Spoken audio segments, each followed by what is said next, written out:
44비치 팟캐스트는 클라우드 프로그래밍 IT 소식을 다루는 개발자들의 방송입니다. 구독과 좋아요 눌러주세요. 44비치 184화 시작하겠습니다. 오늘 7월에 또 첫 주라서 후원자 명단 읽고 시작할게요. 패트리온 통해서 김재현님, 박현우님, 최준호님, 박재권님, 디지님, 지우님, 홍반장님, 윤상현님, 박스텀프님, 최승우님, 이성환님, 애쉬팔사님, 알프레덕님, 윤님이 후원해주고 계십니다. 꾸준히 후원해주고 계신 분들께 진심으로 감사의 말씀을 드립니다. 또 뭐 저희가 최근에는 이제 후원해달라는 말보다는 후원을 혹시 실수로 연장하고 계시면 끊어달라 이런 말씀을 많이 드렸는데 혹시 후원의 마음이 있으시면 또 새로 후원을 해주셔도 된다는 말씀도 드립니다. 어디서 후원을 할 수 있나요? 패트리온인데 저희 찾아오기 힘드시니까 그 44비치 팟캐스트 44비치.io 네 맞습니다. 팟캐스트.44비치.io 들어오시면 후원 링크가 있습니다. 되는지 확인해 봐야지. 네. 연결되네요. ML 특집도 했었군요. 언제 했던 건지 모르겠지만 날짜가 있어야 될 것 같은데, 그렇죠? 있어야죠. 녹음일이 있구나. 네. 1월 20일에는 많이 밀렸군요. 네, 저희가 최근에 좀 그 오픈 속도라고 해야 되나? 공개 속도를 조금씩 내고 있는데 CP한테 너무 몰려 있어서 저랑 이제 아싸님이랑 좀 나눠서 하고 있는데 계속 열심히 해보겠습니다. 파이팅입니다. 저희가 늦으니까 공개할 때 좀 민망하더라고요. 저기 옛날 애플 발표회 얘기하고 있고 6개월 전 얘기하고 있고 그래가지고 맞아요. 사실 이게 팟캐스트잖아요. 팟캐스트로 듣는 거긴 한데 네, 변질된 것 같긴 해요. 어떻게 해요? 유튜브로 봐야 되는? 유튜브는 실시간 열려 있지 않아요? 실시간 열려 있죠. 그 라이브로 한 거 열려 있잖아요. 네, 지금 보고 계시죠. 그래서 제가 따로 비공개하지 않는 한 열려 있어서. 맞습니다. 제 생각나면 비공개하긴 하는데. 그러니까 오히려 이제 유튜브가 먼저 공개되고 유튜브는 계속 공개돼 있는 거예요. 이걸로 공개하니까. 그렇죠. 심지어 원본 파일로 저장 안 해서 유튜브에서 음성 따다가 팟캐스트 만들잖아요. 맞아요. 아무튼 좀 그런 상황이긴 하네요. 네, 뭐 첫 번째 소식은 오랜만에 오신 낙교님이 또 테일스케일 얘기를 해주시긴다고. 뭐 제가 혼자 얘기할 건 아니긴 한데. 네. 저 쓰고 있는데 테일스케일. 네네. 엑시트 노드가 뭔지는 잘 몰라서 못 쓰고 있거든요. 엑시트 노드가 뭔가요? 아웃사이더님은 쓰시나요? 안 쓰시나요? 두 분은 테일스케일 어떤 용도로 쓰세요? 일단 왜 안 쓰시나요? 테일스케일이요? 네. 필요가 없어서. 용도를 잘 몰라서. 저는 개인 나스가 있는데 나스 접속 주소를 퍼블릭하게 열면 다른 사람들도 들어와서 그걸 접속해 볼 수 있잖아요. 그래서 그거를 그 프라이빗한 VPN으로 만들고 싶었는데 테일스케일이 딱 나온 거예요. 그래서 그냥 테일스케일 쓰니까 뭐 설치할 것도 없어. 그냥 나스에 설치해 놓고 제 랩탑에 설치하고 거기서 로그인하고 제가 로그인하면 똑같은 계정으로 로그인 하잖아요. 그러면 이제 연결이 돼요. 네, 서로 이름으로 연결을 할 수 있어요. 그래서 그렇게 VPN을 구성해서 쓰고 있죠. 나근님도 비슷하게 쓰시는 거예요? 그쵸. 저 아는 분도 약간 프라이빗 서버 두고 옛날 뭐 퍼블릭하고 LB 붙이고 해야 되는데 그냥 귀찮으니까 테일스케일 붙여놓고 그냥 들락달락거리기도 하고 그러시더라고요. 그러니까 테일스케일이 뭔지부터 좀 얘기해야 될 것 같은데 사실 테일스케일 얘기를 몇 번 하지 않았나요? 맞아요. 몇 번 했어요. 옛날에 VPN 도입 고민하실 때 우리 회사 회사 도입 고민할 때 우리 회사입니까? 그때 회사 지난 회사에 도입하실 때 그때 얘기하면서 아마 제 기억에는 좋은데 너무 편해서 위험해 보인다 뭐 이런 얘기를 했던 거 같아요. 네네. 맞아요. 회사에 도입하기엔 너무 괜찮나? 뭐 이런. 그때 테스트로 썼었어요. 그리고 쓰시는 분들은 되게 좋아했던 걸로 알아요. 그리고 저도 개발자분들이 VPN 항상 얘기하시지만 VPN에 접속하고 거기서 네트워크 충돌 나고 깨지고 하는 것들 엄청 불편하잖아요. 근데 테일스케일을 쓰면은 그냥 예를 들면 AWS 망이 내 컴퓨터인 것처럼 쓸 수 있어요. 그냥 VPN 연결 따로 안 해도 혹은 이제 컴퓨터 딱 열면 그냥 그 상태로 일을 할 수 있는 거죠. 너무 편해가지고 좋아하시는 분들도 있긴 했었는데 이제 그때 도입을 못했던 제일 큰 이유 중에 하나는 ACL 쪽이 너무 약해서 뭐 예를 들면 대역별로 접근 가능하고 못하고 이런 것들 있잖아요. 그런 것들을 세팅하는 게 좀 어려웠어요. 아마 그때는 기능이 없었던 것 같아요. 맞아요. 근데 지금은 프라이싱 봐도 그런 HDR 기능이 굉장히 좋아진 것 같기는 하거든요. 그래서 제가 그걸 가지고 지금 뭐 비판을 하거나 그런 건 좀 애매한 것 같은데 어쨌건 지금은 이제 엔터프라이즈 플랜도 생겼고 프리미엄도 있어서 그런 용도로도 쓸 수 있지 않을까 싶긴 한데 정확히는 모르겠어요. 근데 아무튼 그때보다 진짜 많이 좋아졌다. 근데 그때는 그걸 제한하는 기능 자체가 굉장히 제한적이었고 완전 이제 초기 시절이었던 것 같아요. 그게 이제 한 2년 정도 전쯤이었던 것 같은데 그래서 저희는 테스트를 하면서 몇몇 사람들만 그렇게 좀 써보다가 결국에는 이제 폐기를 했거든요. 지금은 이제 지금에 있는 전 회사에 지금 있는 보안 팀에서 이제 뭘 쓰고 있죠 우리가? 전에 뭘 쓰고 있죠 지금 뭘 쓰고 계시죠? VPN이요? 네. 예전에는 펄스, 지금은 아이반티라는 회사가 있는데 같은 데죠? 네, 이름이 바뀐 거죠. 네. 그래서 거기가 약간 전통적인 엔터프라이즈 VPN 맞죠? 네, 그런 걸 이제 도입을 해서 결국에 쓰고 있는데 만족도가 별로 높지 않지 않나요? 만족도가 낮죠. 그게 좀 어쩔 수 없는 것 같아요. 만족도가 VPN의 문제인지 옥타의 문제인지 잘 모르겠지만 어쨌거나 만족도는 그렇게 높지는 않습니다. 근데 아마 높지 않은 가장 큰 이유가 제가 느낄 때는 VPN 소프트웨어들이 네트워크를 건드리다 보니까 약간 좀 원하는 대로 동작하지 않을 때도 많고 컴퓨터를 딱 켜면은 되면 좋겠는데 난 일하는 컴퓨터니까 그렇게 동작 안 할 때도 많고 뭔가 어떤 이유로 끊기기도 하고 이게 와이파이가 끊긴 건지 VPN이 꼬인 건지 판단하기 좀 어렵고 그런 게 좀 많지 않을까 싶긴 한 것 같아요. 근데 어쨌건 이제 테일스케일 같은 경우는 뭐 제가 기반 기술을 엄청 잘 알진 못하거든요. 요거 또 공부하셨다고 했던 것 같은데 ZTNA라고. 네. 전 사실 그건 잘 몰라요. 그건 잘 모르겠고. 근데 이제 테일스케일이 메인 홈페이지 와 보시면 써 있는 게 뭐 Secure Remote Access to Shared Resources라고 돼 있거든요. 그러니까 약간 공유 자원에 대해서 안전하게 뭐 원격에 있는 공유 자원에 대해서 안전하게 접근할 수 있다. 이런 컨셉이니까 사실 아까 너굴님이 말하신 그 유즈 케이스가 딱 맞는 거긴 해요. 내 나스랑 내 컴퓨터에 딱 설치하면은 내 나스랑 컴퓨터에 딱 설치하면은 이게 마치 같은 망인 것처럼 묶이는 거죠. 딱 두 개 설치해 놓으면은 그 두 기기만 하나의 망으로 묶이는 거예요. 실제로 테일스케일에서는 100 대역이 프라이빗 대역인지 정확히 모르겠긴 한데 프라이빗 대역에 100이 있었나요? 아니었던 것 같아요. 100 대역은 프라이빗 아니잖아요. 프라이빗 아니면은 그게 아마 예약된 대역일 거예요. 프라이빗은 아닌데 예약된 용도로 해서 아마 퍼블릭으로 없는 대역일 거예요. 그래서 얘네가 쓰는 대역이 100 대역이긴 하거든요. 그래서 테일스케일을 설치를 하고 가입을 하고서 100번 대역, 100점으로 시작하는 거예요. 네네, IP 대역에서 100번 대역. 그래서 거기 일부가 이제 아마 뭔가 예약돼 있어서 퍼블릭으로 안 쓰는 그런 대역일 것 같아요.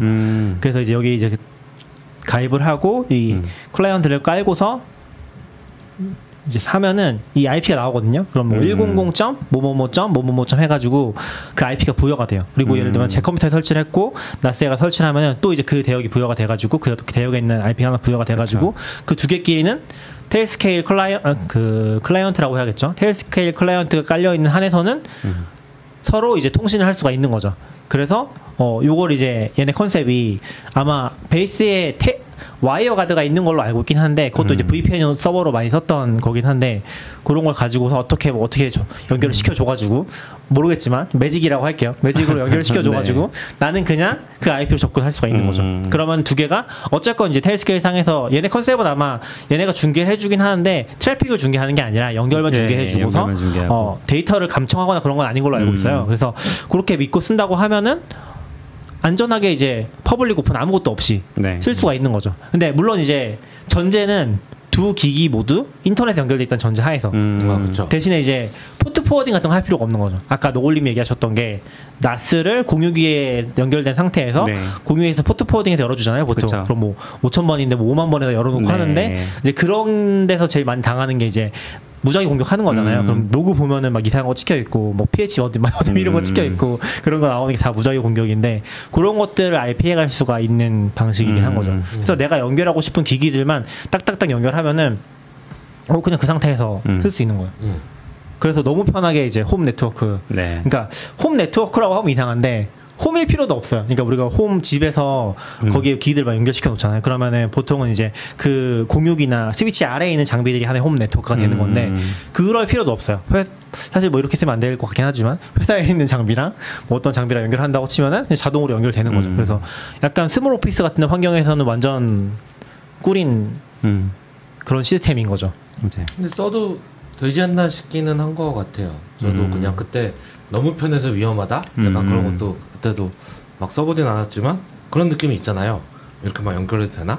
뭐 이렇게 했는데 저희도 업무상 좀 그 요즘 얘기하는 제로 트러스트 네트워킹 네. 이런 거를 좀 알아야 될 필요가 있어서 저도 책을 봤는데 책을 보고 나니까 그때 약간 이거 테일스케일인가? 약간 이런 생각이 들면서 봤더니 얘네 문서에 테크니컬 오버뷰 문서에도 제로 트러스트에 대해서 설명이 있고 이제 거기서 나와서 뭐 구글 사람인지 모르지만 이제 만들고 이걸 한 것 같더라고요. 결국 그 개념이고 뭐 실제로 어떤지는 하지만 이제 제로 트러스트 쪽에서 얘기하기엔 이게 이제 차세대 네트워크 보안 같은 걸로 하니까 사실 개념상으로 이게 더 위험하다라고 판단할 근거는 그다지 없는 것 같기는 해요. 오히려 앞으로는 이쪽이 더 안전한. 저도 뭐 이쪽 네트워크 개념을 정확히 알고 쓴다기보다는 그냥 편해서 쓰고 있어서 그걸 잘 설명해주지 못하겠는데 어쨌건 믿고 쓸만한 것 같긴 한 것 같고 그리고 이제 유즈 케이스로 봤을 때 제가 말씀드리고 싶은 가장 첫 번째가 홈 네트워킹으로 너무 좋다. 홈 네트워킹으로 연결하고 싶은 기기들만 하나씩 클라이언트를 설치하면 되거든요. 근데 이제 조금 아쉬운 건 있어요. 예를 들면은 그게 안 돼요. 그 스마트 TV 같은 데서 이제 요거를 연결하고 싶을 때가 있었는데 스마트 TV에 테일스케일을 설치하고 싶다고요? 그 위즈가 따로 있긴 했는데 그거 이따가 따로 얘기할게요. 근데 아무튼 그런 걸 할 때 테일스케일 클라이언트가 없으니까 안 돼요.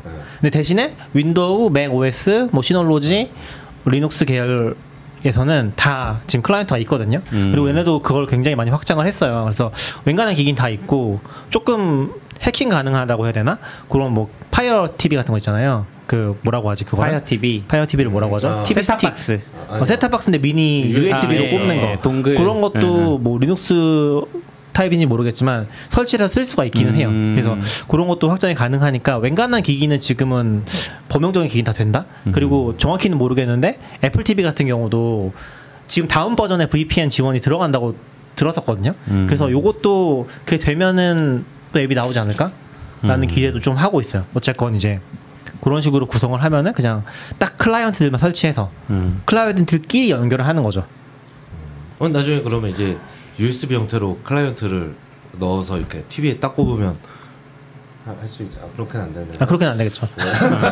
그러니까 약간 동굴은 되잖아요. 그럴 수도 동굴처럼 있죠. 이렇게 그게 어떻게 액티베이션 되는지 잘 모르겠지만 그런 제품들이 이미 있으니까 뭐죠? 크롬 그것도 있고. 네. 궁금하네요. 그래서 엑시트 노드를 설명해 주세요, 이제.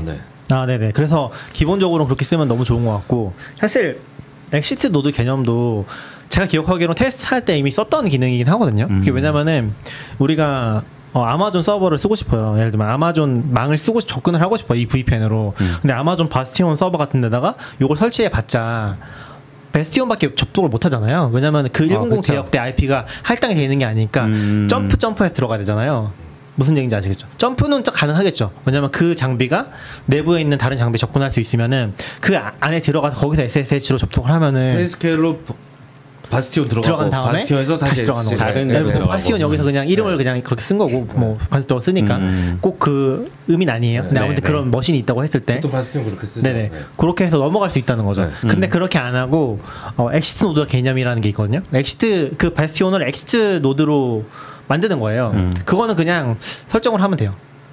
설정을 하는데 아마 이거는 그냥 어디서 할 수 있냐면은 그 웹 UI에서 할 수 있어요. 웹 UI에서 이 노드는 내가 엑시트 노드를 쓸 거야 라는 걸 설정을 할 수가 있어요. 그걸 설정하고 쓰면 똑같아요. 그냥 기존이랑 똑같은데 또 하나 해야 되는 게 뭐냐면은 저쪽 그 베스티온의 테일스케일 클라이언트를 실행을 할 때 거기다가 라우팅 개념을 적어주거든요. 라우트 대역을 적어주거든요. 거기에 접근 가능하게 하고 싶은 대역을 적어주면 돼요.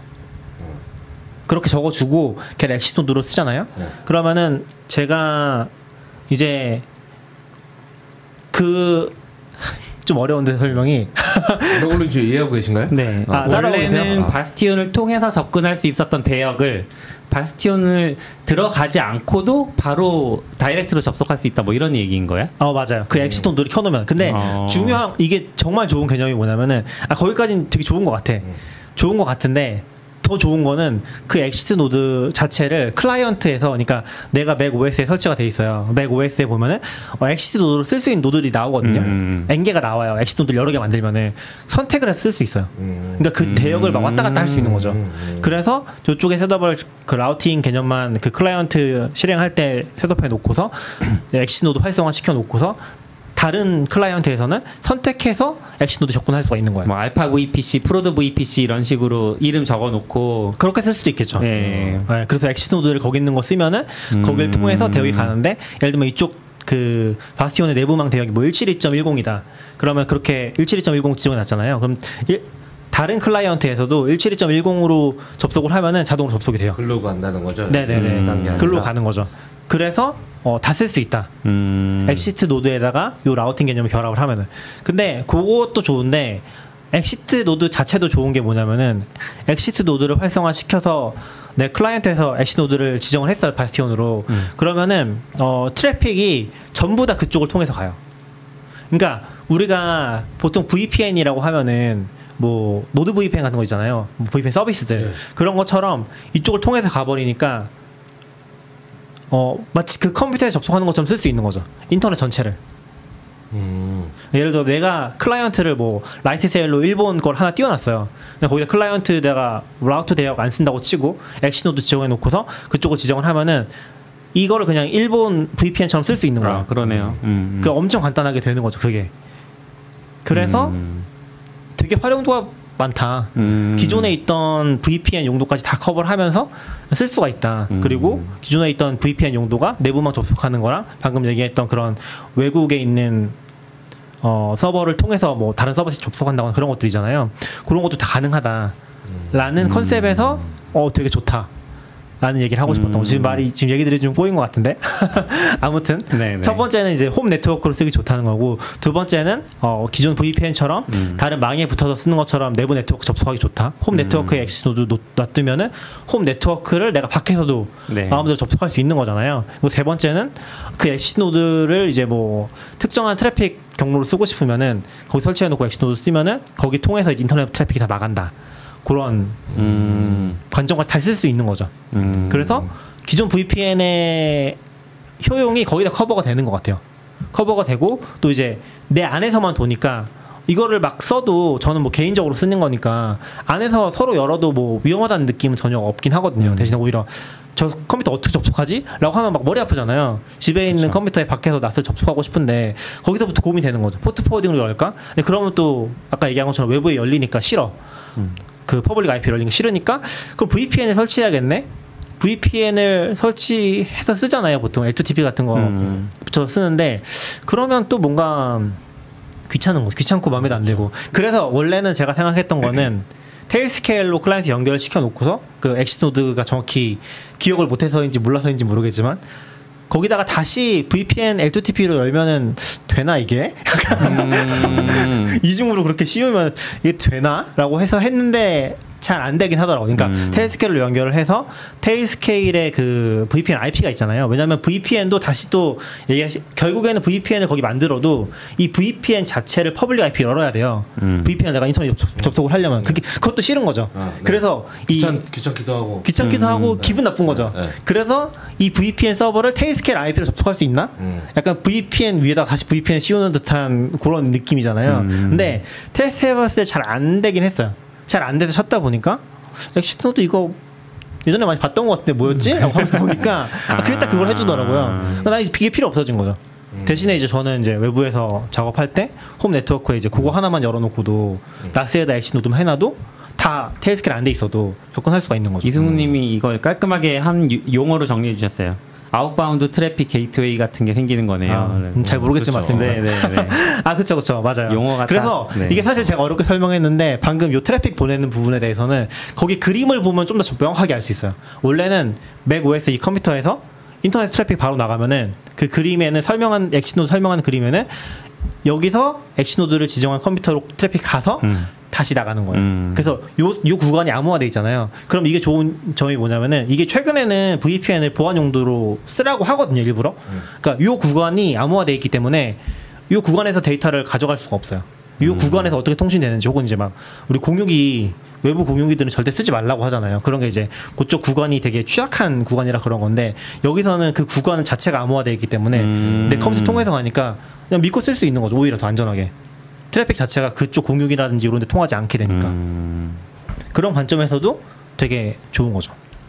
그럼 뭐 개인적으로 보통 뭐 업무 말고 VPN 쓸 때도 뭐 그런 거 하잖아요. 이제 미국에서만 들어갈 수 있는 사이트 아니면 미국에서 들어가면 다르게 나오는 화면 보기 그쵸. 위해서 미국에 VPN 한 다음에 그쵸. 내가 들어가잖아요. 노드 VPN 이런 거 설치하라고 하고 이제 리전 키고 이것도 사실 그냥 미국에 서버 라이트 세일 하나 띄워놓고 거기다 스테이스케일 해놓고 액션노드 지정하면 맞아요. 그냥 나는 내 컴퓨터에 그냥 딱 들어가도 내가 미국에 있는 것처럼 그쵸. 거잖아요. 근데 거기서 이제 더 제가 좋다고 말하는 컨셉은 그 엑시트 노드라는 개념이 이게 뭔가 이 망에 적용되는 게 아니라 그 클라이언트에 선택할 수 있다는 거.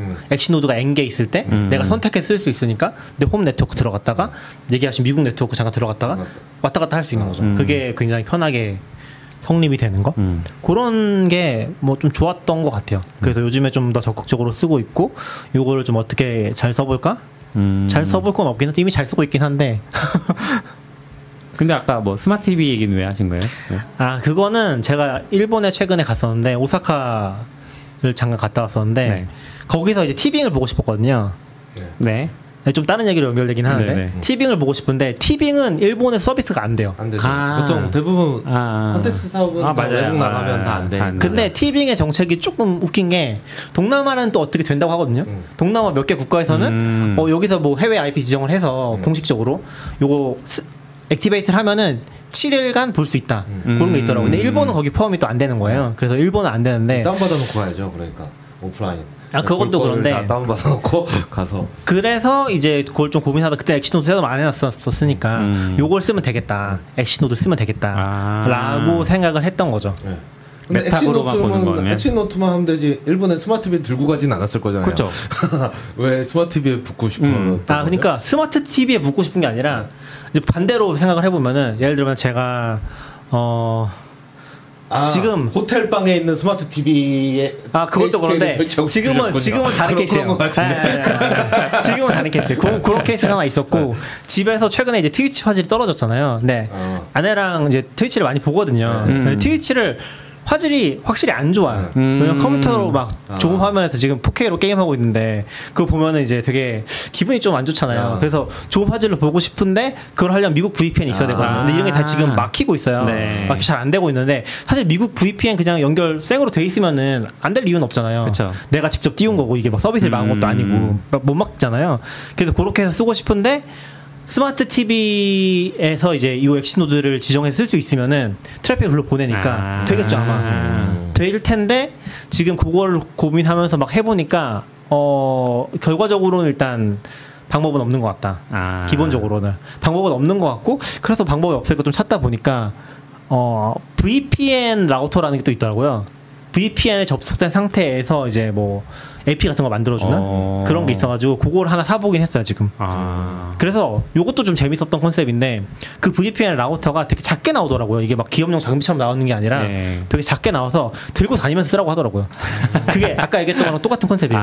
그러니까 여기다 랜선으로 물려놓고서 그 VPN 라우터랑 이 VPN 라우터에서 거기 와이파이 접속하는 거예요. 그 다음에 이 VPN 라우터는 내 인터넷 다른 VPN 연결돼 있잖아요. 그러니까 통신을 이쪽으로만 보내는 거예요. 그러니까 이쪽에는 간섭할 필요 없이 이쪽엔 다 암호화돼 있고 저쪽 뭐 카페 와이파이 이런 데 전송이 안 되는 거죠. 그런 컨셉으로 들고 다니면서 쓰라고 트라벨 VPN 라우터라고 부르더라고요. 그런 게 있어서 좀 신기했어요. 얘네도 돈 많이 벌면 그런 거 만들지도 모르겠네요. 그럴 수 있죠. 이걸 테일스케일 하고 들고 다니면서 그냥 딱 꼽으면 그럴 수 있죠. 이거 진짜 호텔방 거기다 꼽아 써라. 그렇죠. TV 연결해서. 아니면 남의 컴퓨터에 하면 나랑 연결이 영화 보면 그런 거 나오잖아요. 이렇게 쓱 꼽아놓으면. 그러니까 저는 좀 요거 보면서 테일스케일이 예전에 저는 뭐 제가 뭐 잘 알지 못해서 도움을 못 드리긴 했는데 예전에 막 누가 물어봤던 것 중에 하나가 되게 작은 중소기업을 하시는데 거기서 직원들이 데이터를 빼갈까 막 고민이다. 이런 고민을 하시더라고요. 근데 테일스케일 같은 게 그 정도면 직원을 뽑으면 안 되는 거 아닌가? 안녕하세요. 그것도 그런데 테일스케일 같은 게 약간 그런 거에서 좀 잘 알고 있는 사람이 쓰면은 근데 회사에서 네트워크를 잘 몰라. 그러면 뭔가 데이터 빼간다든지 이런 거에 되게 최적화되지 않나라는 생각도 살짝 들긴 하더라고요. 이게 되게 좋은데 악용을 하면은 또 몰래 이제 회사 거에 꼽아놓고 하면은 좀 모르잖아요. 이게 꼽혀있는지. 물론 뭐 그 정도면은 뭐 어떤 방식으로 가져갈 수 있겠지만. 그러니까 VPN 다 해놨는데 너무 귀찮네. 그러고 테일스케일 설치하고 업무를 한다는 거죠. 이제. 그럴 수도 있어. 개인적인 편의를 위해서 할 수도 있고 아니면 이제 악용하기 위해서 할 수도 있고 그런 사람들이 생길 수 있겠다. 그럴 수 있죠. 뭐 우리는 보안이 너무 중요해서 뭐 3중 보안 하면 너무 매번 너무 귀찮은데 하면 이제 테일스케일 쓱 설치한 다음에 하면 수도. 저도 정확한 원리를 모르겠긴 한데 이게 아마 막기가 힘든 걸로 알고 있긴 하거든요. 이게 뭐 어떤 특정한 포트를 막아서 막히는 그런 개념이 되는지 잘 모르겠어요. 그러니까 중간에서 보통은 다 그걸 컨트롤 하잖아요. 네. 특정 포트 VPN이라는 대고 막아버리면은 불가능하잖아요. 접근이. 그런 식으로 막아버리는데 그런 컨셉이 잘 동작 안 했던 그게 와이어가드 특징인 거예요? 아니면 테일스케일의 특징인 정확히 모르겠어요. 저는 그 부분에 대해서는 기술적으로 정확히 이해하고 있진 않아요. 막을 수는 있지 않을까요? 근데 인터넷이 연결돼 있다 보니까 결국은 인터넷을 같이 막지 않는 이상 좀 쉽지 않은. 그렇죠. 그럴 수 있죠. 이게 뭔가 포트를 특정해서 뭐 특정 포트를 써서 이게 그것만 막으면 된다. 옛날에 VPN 다 그렇잖아요. 53번 UDP 포트 53번이 아니지. 53번은 DNS인데. 뭘 막고 싶으신 거죠? 아무튼 이제 그런 포트가 있는데 그런 뭐 특정 UDP 포트를 막으면은 그쵸. F2TP 같은 경우는 다 그 포트를 쓰니까 그런 게 막히기도 했었고. 그렇죠. 그래서 그런 컨셉에서 보면은 지금 뭔가 홈 네트워크 구축하고 싶으신 분들이 있다면은 밖에서 내 컴퓨터 접속하고 싶다. 그러면 뭔가 막 머리 써서 막 그 포트 포워딩하고 IP 어떻게 오픈해서 최소화할까 그런 고민할 필요 없이 테일스케일 쓰면 그냥 된다. 맞아요. 네. 너무 편하다. 사실 저는 이거 이제 공부들이 좀 필요하긴 한데 뭐 회사에서 써도 되지 않나? VPN 따로 안 하고 이제는 이게 맞지 않나? 저는 그 제로 트러스트를 공부하면서 약간은 제 느낌에는 약간 그냥 IDC랑 클라우드의 약간 패러다임 시프트 같은 느낌. 그래서 정확히 저는 뭐 네트워크나 보안 모르지만 요즘 시대에는 제로 트러스트가 맞는 것 같은데 이제는 그 오히려 VPN은 좀 옛날 워낙 오래된 개념이기도 하고 네, 이게 낫지 않나 싶은 생각이 좀 들었어요. 근데 이제 그 패러다임을 좀 바꿔야 되니까 조금 쉽진 않은 것 같긴 해요.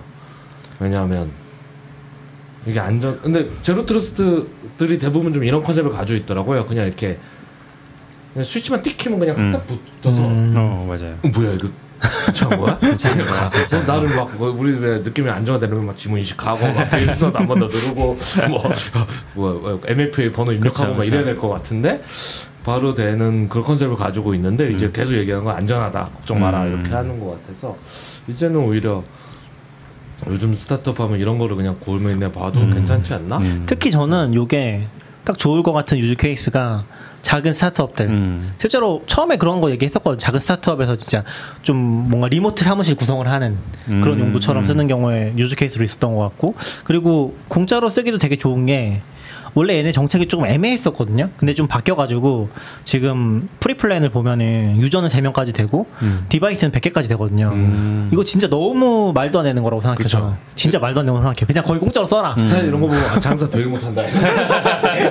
제안을 이 정도쯤 하는데 무슨 이유가 뭐 있나? 그러니까 개인은 거의 공짜로 써라. 저는 사실 이게 개인은 유료가 될 줄 알았거든요. 개인도 너무 근데 개인도 그렇고 사무실도 뭐 대충 같은 아이디로 접속하면은 회사 것들 다 연결시켜서 쓸 수 있잖아요. 그러니까 100개까지라고 하면 디바이스 100개 개인도 디바이스 100개 힘든데. 그러니까 작은 사무실에도 쉽지 않을 텐데 그렇게 쓰면 거의 공짜로 쓰라는 거나 마찬가지기는 하죠.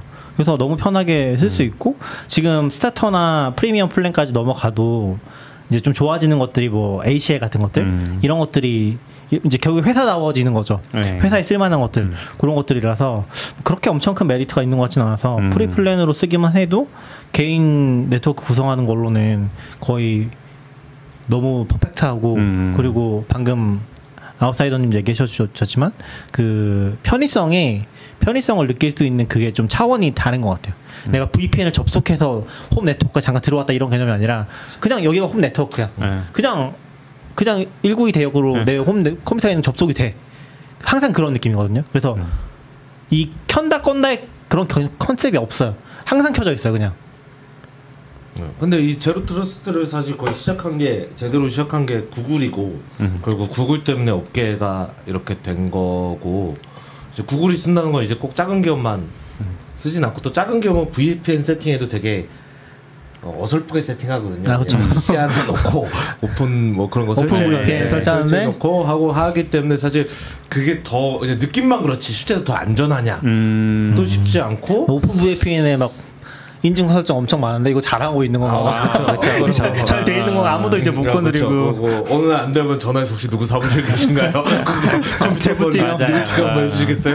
이렇게 하는데 실제로 그게 안전하냐 그러면 어렵고 그걸 전문적으로 한 사람은 웬만한 돈 벌기 전에 힘든데 차라리 저는 무료 아니고 이거 쓰는 게 오히려 맞아요. 훨씬 편하면서 훨씬 안전할 수 있다고 생각하는 것 같아요. 맞습니다. 그래서 그런 컨셉을 잘 활용해 보시면 좋을 것 같다. 아마 기능도 많이 있어서 혹시 그 회사 그만두고 테일스케일에 취직하신 건 아니죠? 아니.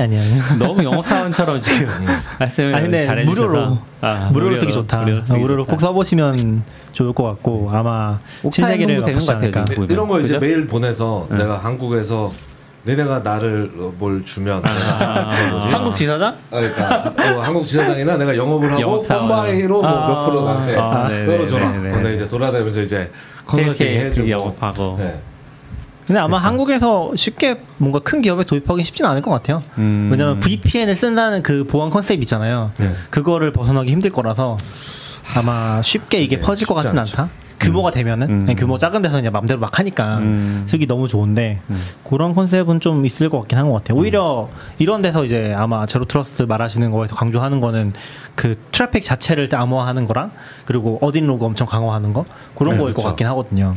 그리고 거기서 했던 거는 이제 VPN이라는 건 그 책에 제가 읽었던 책에서는 결국 경계 보안으로 구분하는데 이제 경계를 짓고 이 내부와 외부에서 들어올 때 검사를 빡시게 해서 하는 건데 이거의 문제는 들어오면 끝난다는 거죠. 어떻게든 한 번만 들어오면 그쵸. 게임 끝. 왜냐면 안에서는 아무것도 안 하니까. 그래가지고 그거 보면 이제 뭐 오퍼레이션 오로라 중국 해커들이 빅테크를 2010년에 막 다 털었나 봐요. 네. 거기에 구글도 털리면서 이거 안 된다. 이제 이런 시대 아니다 해서 8년 동안 준비했더라고. 그래서 비욘드 코프라는 논문이 있어요. 걔네가 그걸 하면서 제로 트러스트라는 개념은 원래 보안상에 좀 있었던 것 같은데 실제로 이걸 어떻게 하지? 같은 게 있다가 이제 구글이 그걸 구현을 해낸 거죠. 비욘드 코프로 하면서 다들 되네 이게 하면서 그때부터 이제 제로 트러스트들이 막 생긴 것 같고 요 테일스케일 문서에도 이제 비욘드 코프에서 시작됐다 이렇게 되고 비욘드 코프도 제품이 있더라고요. 근데 그러면은 그 컨셉에서 이 방식을 썼을 때 더 안전한 거예요? 왜 안전한 거예요? 왜냐하면 경계보안 아니라 모든 진입점을 다 검사하겠다는 거죠. 그러니까 여기는 들어올 때만 하고 들어오면서 돌아다니는 거는 검사 안 하는데 모든 진입점을 매번 다 검사하겠다. 다 암호하고. 그래서 또 이제 또 코로나로 이제 원격도 있고 보통은 하면 사무실에 들어와서 이렇게 가고 이런 것도 많잖아요. 그런 거 안 하고 어디에 있든 다 똑같은. 그래서 이름이 제로 트러스트. 아무도 안 믿고 올 때마다 다 검사. 근데 지금 이렇게 편의성 있게 쓰면은 그런 느낌 없잖아요, 별로. 그 부분이 제가 좀 의문이에요. 근데 컴퓨터를 도둑 맞으면 어떻게 되는 건가? 약간 이런 생각도 좀 하긴 하는데 그거는 이제 네트워크 연결이 아니니까 괜찮게 보는 건지. 그런 생각도 들긴 하는 것 같아요. 그러니까 개인 입장에서는 컴퓨터가 털렸을 때 이게 대처까지, 그러니까 파악이나 대처까지 시간이 되게 오래 걸리잖아요. 근데 회사 거면은 잊어버리면 바로 알겠죠. 바로 뭐 보안 신고를 해서 정지시켜 버린다든지 그런 것들이 되니까. 그래서 그런 건가 싶기도 하고. 그렇기도 하고 요즘 최근에 뭐 보안 사고 봐도 요즘 그게 워낙 좋아서 네트워크나 이런 글씨 보안 정책이 뚫리는 경우는 별로 없거든요. 대부분 직원을 속여서 털죠. 직원을 뭐 메일을 보내던 이제 사회적 공격으로 한 다음에 들어가니까 이제 진입만 하면 게임 끝나게 되는데 이제 그렇게 안 하겠다는 거죠. 거기다 뭘 심어도 걔가 이상한 트래픽을 쏘면 제로 트러스트가 다 감지하고 그 아까 말씀하신 어디 나무화가 엄청 중요해서 얘들은 뭐 그런 것도 나오거든요. 이렇게 얘는 저 서버를 한 달 동안 한 번 간 적이 없는데 갑자기 막 다운로드 받아. 검증해 내겠다는 거죠. 그러니까 VPN은 이제 그런 거에 관심이 별로 없는데 트래픽을 감시한다기보다도 어떤 트래픽 경로라든지 이런 것들은 다 여기를 통해서 나가게 되니까 네. 감시를 할 수 있다는 거죠. 네, 그러니까 그쵸. 트래픽 자체가 아니라 그렇죠. 트래픽 경로라든지 보고, 뭐 네. 행동 패턴도 보고 이상 활동을 다 패턴이라든지. 보고 이제 그래서 제로 트러스트가 딱 어떻게 구현한다고 딱 정해져 있진 않고 그냥 개념만 있고 이걸 어떻게 구현할지는 다 회사마다 좀 다른데 이제는 그래야 된다는 거고 이제 VPN 내에서는 사실 아는 그쵸. 그러니까 뭘 밖에를 하는지는 워낙 안전하게 했기 때문에 일단 들어오면 괜찮다고 생각하는 경우가 있는데 결국 실제로 최근 보안 사고들 봐도 저도 그냥 개념은 앞으로 이렇게 가는 게 맞는 것 같은데 오히려 약간 이런 물론 준비할 건 많겠죠. 오디트도 해야 되고 뭐 노티도 와야 되고 뭐 그러면 이제 아까 그것도 되는 거죠. 그 직원들이 하는 걱정하는 거. 예를 들어 다음 주에 퇴사할 직원이 갑자기 막 다운로드 이러면 이거 야 잠깐만 너 일로 와봐 이렇게 될 수 있는 거죠. 너 왜 이렇게 다운받니? 뭐 그렇죠. 생각해 보면은 확실히 예전에 서버 운영하는 방식을 보면은 뭐 예를 들면 뭐 리눅스 서버에서 막 관리자들을 사용자로 추가해서 쓰진 않잖아요. 예를 들면은 뭐 우리가 그냥 운영 서버에다가 데브옵스 팀 전체를 다 한 명씩 다 등록해서 쓰진 않잖아요. 그런 거 생각하면 실제로 거기서 뭐 어떤 일이 일어나도 누가 있는지 아무도 모르는 거지. 그런 게 지금도 사실 되게 일반적이잖아요. 그런 것들을 어떻게 뭐 어떤 방식으로든 막을 수 있겠다는 생각도 들긴 하네요. 이제 다 신원 인증하고 누군지 해야 되고 뭐 그러니까 뭔가 하나 더 씌워진 느낌이긴 하네요. 네트워크 레이어 자체가 더 씌워져서 그 안에서 이제 그 뭔가 서버 접속해서 이거 턴다는 그런 컨셉보다도 그런 게 될 것 같긴 하네요. 최승우님이 최승우님이 추천인 코드 있냐고. 추천인 코드? 없는 것 같아요. 그냥 하시면 될 것 같습니다. 없는 것 같고 이거 한번 꼭 써보시면은 개인 입장에서는 특히 좋을 것 같고 그 외에도 기능들은 좀 더 있어요. 좀 더 있는 게 매직 DNS라고 뭐 DNS를 붙일 수도 있고요. 맞아요. 그러니까 자기가 쓰는 대역에 대해서 그리고 이게 연결된 클라이언트들끼리 파일을 바로 보낼 수 있어요. 특정 파일을 테일스케일로 전송을 하면은 그 컴퓨터에 그냥 바로 들어가거든요. 그런 거 좀 편하긴 하더라고요. 가끔씩 씁니다. 네. 길게 좀 테일스케일 얘기 해봤고 오랜만에 오셔가지고 또 이렇게 그 준비하셨던 얘기들이 되게 많이 재밌게 뭐 들었어요. 잘 얘기했는지 모르겠어요. 잘 전달이 됐는지 모르겠는데. 그리고 우리가 아까 준비하면서 약간 놀랬었는데 2년 정도 된 소식 하나. 2년 전 소식인가요? 네, 2년 전 소식 한번 얘기를. 아웃사이더님 2년 전에 소개하셨던. 네. 그렇죠. 소개했더라고요.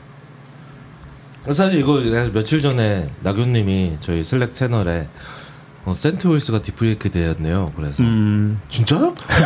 이게 무슨 소리야? 이게 무슨 소리야? 그래요? 언제? 막 이러고 얘기하고 막 루키가 나왔네요라고 했는데 이제 저녁 먹고 오면서 찾아보니까 제가 이제 매달 뉴스레터를 발행하니까 2년 전 그때 다 다뤘더라고요.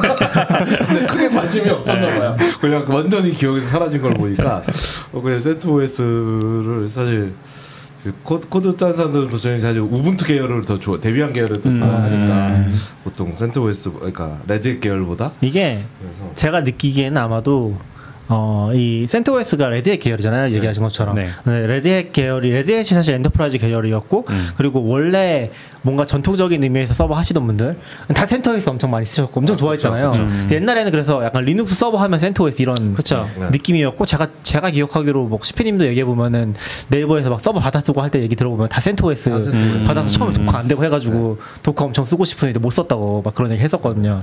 도커도 개발자들이 세팅하는 거는 다 우분투로 설치하고 서버를 달라고 그러면 다 센트오에스 깔려 있었어요. 저도 보면. 그래서 실제로 저도 요거를 막 리눅스의 계보나 이런 거 잘 모르긴 하거든요. 저도 막 그렇게 전통적으로 그걸 잘 알면서 공부해왔던 쪽은 아니라서 잘 모르는데 보니까 센트오에스가 아마 이 RHEL이 베이스가 됐다고 했잖아요. 레드햇 엔터프라이즈 라이선스? 리눅스 거거든요. 엔터프라이즈 리눅스. 네, 그리고 RHEL이라고 있는데 네. 요게 이제 페도라랑 센토스가 다 엮여 있거든요. 페도라는 요 RHEL 가기 직전에 베타 단계 배포판 같은 느낌이고요. 그래서 기능이 좀 많고 뭐 그거를 먼저 쓰면은 이제 기능을 먼저 테스트 해볼 수 있고 그게 이제 나중에 RHEL이랑 합쳐지는 걸로 알고 있어요. 근데 RHEL이 아마 정확히 모르겠어요. 근데 아마 GPL 이슈일 것 같아요. GPL 이슈일 것 같은데 코드를 무조건 공개하거든요. 근데 아마 해야 되는 것 같아요. 그러니까 그건 공개를 한 거죠. RHEL은 엔터프라이즈 서비스지만 엔터프라이즈로 이제 뭐 우리가 보통 오라클인가요 여기가? 아니 레드햇이지. 레드햇이나 오라클이 이제 그 운영에 대해 참여를 하면 돈을 많이 벌잖아요. 서포트 같은 거 하면서. 네. 그러니까 레드햇도 아마 같은 관점에서 결국 그런 데 돈을 벌고 소스 코드는 오픈을 한 것 같아요. 근데 이게 오픈을 하니까 당연히 갖다 쓸 수 있잖아요. 네. 그거를 그대로 다시 빌드를 한 게 센토스였던 거죠. 그러다가 레드햇이 그 아까 누구라고 했었죠? 원래 그 센토스 만드신 분이? 그레고리 커트라는 분이 그렇게 프로젝트를 만들었는데 레드햇이 나중에 이 센토스 산 것 같아요. 네. 뭐 샀는지 어떤 거래가 있었는지 정확히 모르겠지만 그거를 자기네 가져가서 자기네 직접 운영하겠다 이렇게 한 거죠. 근데 2021년에 무슨 일이 있었냐면은 CentOS를 이제 디프리케이트 시키겠다. 대신에 CentOS 스트림을 우리가 운영을 할 거야. CentOS 스트림은 약간 페도라 같은 거예요. 그러니까 원래는 CentOS가 RHEL을 그대로 다시 배포판으로 만든 거라고 했잖아요. 근데 그게 아니라 다른 배포판 CentOS 스트림이란 다른 배포판을 만들어서 우리가 앞으로 운영을 할 거고 CentOS는 지원을 끝낼 거야 이렇게 말해버린 거죠. 경쟁사 사서 버린 거잖아요. 그렇죠. 그런 느낌은 돼버린 거예요. 그래서 아마 레드햇도 뭐 나쁜 의도로 그걸 사거나 했던 건 아니고 뭔가 후원하고 뭐 그런 의미에서 오픈소스 같이 하니까 가져다가 했던 것 같은데. 잠깐 질문하면 RHEL 소스를 그대로 가져다가 빌드를 해서 CentOS를 만들었다고 하셨잖아요. 네네네. 그럼 RHEL을 까는 것과 CentOS를 설치하는 것과 차이는 없죠. 절 차이가 없는 거예요? 거의 차이가 없다고 하고 그러니까 이건 돈을 안 내도 되죠. 네, 커뮤니티 RHEL은 서포트냐 돈을 내야 되고 돈을 내야 되는 걸로 알고 있어요. 커뮤니티 서포트냐 RHEL은 돈 내고 쓰는 거니까 네. 그거는 이제 레드햇 서포트냐 여기서 갈리는 거죠. 그거도 써본 적이 없지만 아마 엄청 비싸겠죠. 한 번도 써본 적은 그리고 CentOS 썼으면 그걸 쓴 거나 마찬가지니까. 그렇죠. 그렇긴 하죠. 사실 서포트 쪽에서 이제 강점이 있는 보안 패치나 이런 거 다 걔네가 엄청 챙길 거니까 커뮤니티 베이스랑 좀 다르잖아요. CentOS가 커뮤니티 엔터프라이즈의 약잖아요. 네, 그래서 CAENT에서 커뮤니티 엔터프라이즈. 레드햇 엔터프라이즈가 아니라 이제 커뮤니티 엔터프라이즈라는 의미로. NT는 뭐예요? ENT 엔터프라이즈. ENT 이해했어요. CAENT. 그래서 CentOS. 네, 그래서 그쪽을 이제 보통 이제 하나의 계열을 묶어서 얘기해요. 레드햇 엔터프라이즈 리눅스랑 CentOS랑 그리고 이제 페도라까지 하나로 묶어서 얘기하고, 근데 이제 그 CentOS가 막혀버리니까 이거를 원래 만드셨다 아까 그레고리 커츠라는 분이 로키OS가 새로 만들어버린 거예요. 그것도 똑같아요. RHEL 소스 가져다가 다시 공개하는 거죠. 똑같은 방식으로. 그럼 만들었다고 할 수 있나요? 근데 물론 완전히 그냥 하고 빌드만 하지 않고 뭔가 좀 했으니까. 그쵸. 파운더라고 하겠죠. 안 그러면 포크라고 부를 거잖아요. 그냥 포크라고 안 한 걸 보면 뭔가 작업은 있는 것 같고. 그리고 제가 이 철학까지는 잘 모르겠어요. 이게 그러니까 GPL로 공개된 코드니까 이거를 다시 공개를 해야 된다라는 컨셉에서 뭐 CentOS나 로키를 만드신 건지 모르겠는데 아마 그런 부분이 있겠죠. 그래서 그렇게 해서 다시 로키를 만들었죠. 최근에 또 뭔가 화제가 되지 않았나요? 최근에 근데 이제 로키 조금 하면 이제 로키도 여기 원저장성우 지금은 이제 더 커지면서 사이트 저장소 분리한 것 같은데 원저장성우 보면 이제 그 그레고리 커트저가 처음 CentOS 만들었을 때 내 코파운더가 이제 로키 맥거흐였는데 약간 얘기 보면 돌아가신 것 같아요. 네, 근데 이제 그 사람은 CentOS 성공을 아쉽게도 보지 못했고 내가 그 로키 내 코파운더를 기려서 이건 로키 리눅스라고 한다라고 위에 써 있네요. 그래서 이름을 이번에 로키라고 지었던 것 같아요. 네, 그래서 최근에 그쵸. 그래서 사실 저도 뒤 얘기 아주 자세히 알지 못하는데 이제 레드햇의 의도는 뻔하잖아요. 이제 CentOS 커뮤니티 버전 하지 마. 이걸 하려고 지금 원래부터 의도했는지 뭐지만 이 긴 길을 와서 CentOS 스트림으로 왔는데 로키가 또 나왔으면 사실 다시 원래 세상이 됐잖아요. 원래 그냥 샌드위치 사기 전과 똑같은 상황이 다시 발생했잖아요. 그렇죠. 이제 또 로키도 사서 할 수는 없으니까. 네. 이번에 보면 뭐 이게 소스 코드를 공개 안 하기 시작한 것 같아요. 레드햇이? 네, 레드햇이 저는 이제 그게 공개돼 있기 때문에 그걸 가지고 할 수 있었는데 이제 CentOS 스트림이 RHEL의 약간 업스트림 같은 느낌으로 그 전에 썼던 것 같고 네. CentOS 스트림에만 공개하겠다. 그래서 그걸 공개하면 저희 그 RHEL을 제가 직접 안 써서 정확히 모르겠는데 고객만 그러니까 계약한 고객만 여기를 접근할 수 있는 것 같아요. 그래서 이게 기사고 뭐 이렇게 그 뭐 제가 라이센스 문서를 본 건 아니라 정확히 모르겠어요. 그 사람이 그걸 받으면 재배포. 근데 내가 고객인데 이왕 받은 김에 이렇게 주면 안 되나? 내가 좀 귀찮게 하지만 그런 것까지는 잘 모르겠어요. 하지만 이제 결국 그냥 아무데서나 그냥 미러링해서 땡길 수 있는 거는 이제 막아버린 것 같아요. 유료로. 예, 그거를 했고 이제 그래서 이제 그럼 로키나 이런 애들이 좀 불편해진 거죠. 아예 안 된다고 말하기는 조금 어렵긴 한데 기본적으로 이제 접근 권한 소스 접근 권한 잃어버렸으니까. 예, 그래서 이제 최근에 싸움을 좀 하고 있는 것 같아요. 약간 레드햇이 이게 뭐 오픈 소스야? 이제 이쪽에서는 이게 뭐 오픈 소스야?라고 하고 있는 것 같고 저쪽은 뭐 무임승차가 너무 많아서 오히려 니네가 오픈 소스를 망치고 있는 거야?라고 하는 거가 이제 좀 싸움을 하는 것 같아요. 그래서 로키 쪽에서 쓴 글 제목 저도 아직 요거 정확히 다 읽어서 본 건 아닌데 키핑 오픈소스 오픈이라고 글을 썼어요. 오픈소스를 오픈해라. 오픈한테 유지해라. 그렇게 써가지고 아마 거기에 많은 내용 많은 이야기들이 품어져 있지 않나. 제목 하나만 봐도 아마 GPL 때문에 그런 것 같아요. GPL 때문에 레드에서는 리눅스로 갖다 쓰는 거니까 어떤 식으로 그걸 분리하기가 쉽진 않을 테니까 GPL을 따라야 되고 그걸 공개해야 되는데 그럼 GPL 저도 뭐 GPL 이슈들을 막 깊게 알진 않는데 어떻게 막 그 사람들도 변호사들이 있고 하니까 막 했겠죠. 그 조항들을 보면서 분석을 했겠죠. 그래서 자기가 서비스를 직접 쓰는 고객들한테만 공개하는 방향으로 한 것 같아요. 그게 GPL 위반인지 아닌지까지는 잘 모르겠지만 그런 식으로 공개를 하면서 제한이 된 거죠. 근데 아직까지는 불가능하진 않은 게 뭐 페도라도 있고 뭐 센토웨스 스트림도 있고 그리고 UBI라고 또 레드햇 엔터프라이즈의 어떤 요것 그 도커로 레드햇 엔터프라이즈의 변종인 것 같은데 그걸 도커로 말아서 레드햇 직접 올려주는 게 있긴 하거든요. 그것도 아직 운영이 되고 있어서 그런 데서 코드 가져다 쓸 수를 있긴 한데 좀 불완전한 부분이 없지 않아 있긴 하겠죠. 아무래도 CentOS가 좀 그렇게 주요하게 쓰였던 이유 중에 하나는 이제 안정성 문제가 좀 컸다고 들었는데 이제 그게 엔터프라이즈 버전과 페도라의 차이.